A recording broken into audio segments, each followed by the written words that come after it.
From the Gospel according to Luke.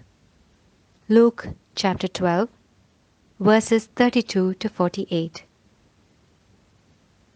Jesus said to his disciples, "Do not be afraid any longer, little flock, for your Father is pleased to give you the kingdom.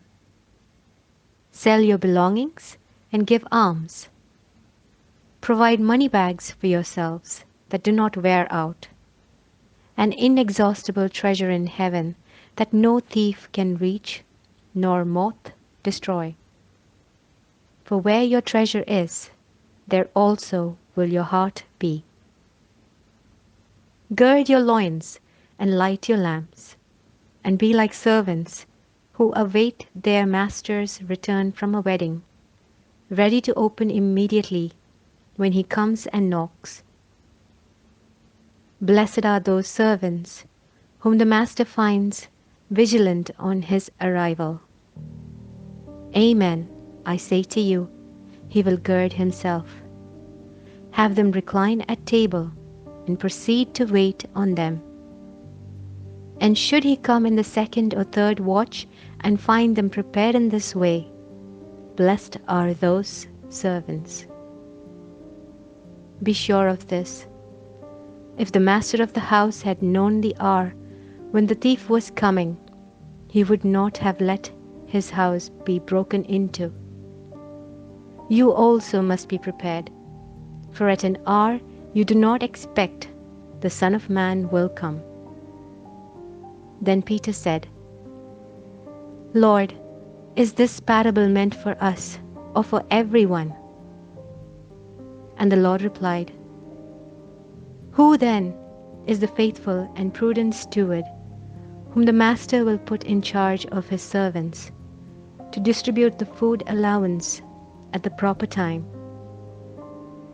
Blessed is that servant whom his master on arrival finds doing so.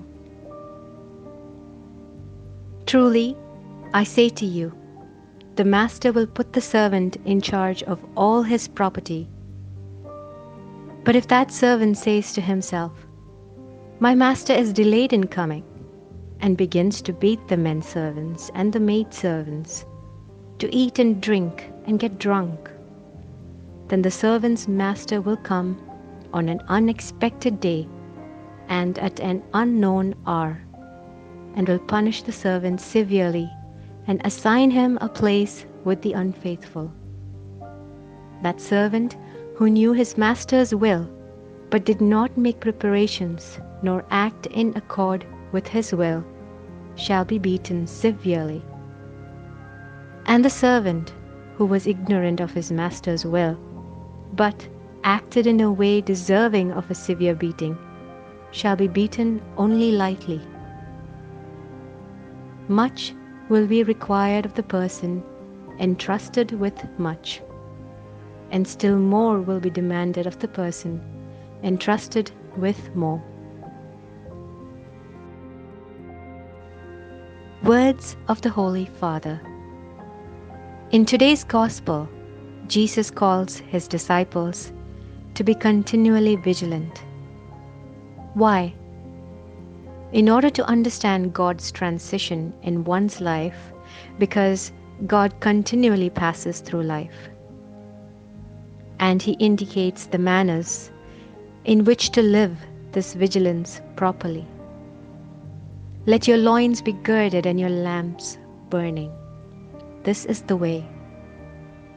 First and foremost, the loins girded, an image that evokes the attitude of the pilgrim, ready to set out on a journey.